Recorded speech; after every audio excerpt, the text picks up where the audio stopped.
You're gonna want to keep listening because President Trump is not happy about this one. Trump is waving around the threat of cutting federal funds like it's a clearance sale, and all because California dared to let transgender athletes compete. Over the weekend, 16-year-old transgender athlete A.B. Hernandez went right into the California State Track and Field Finals and took first place in both the high jump and the triple jump, in the girls' division no less. And let's just say, not everyone was clapping. Okay, so let's flash back to last week.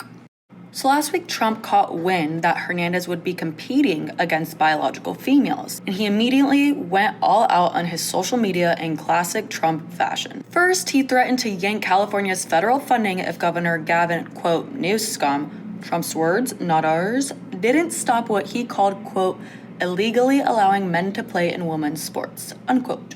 And boom, just like that, the Department of Justice launched an investigation the very next day. California's school sports officials, also known as CIF, scrambled and changed the rules.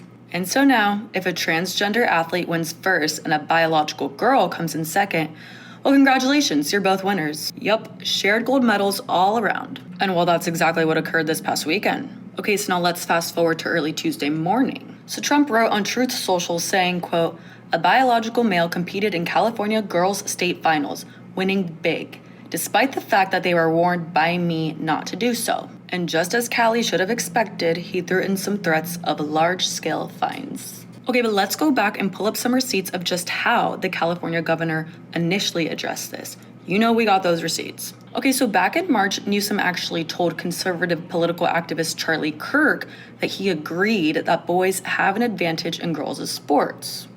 Very interesting.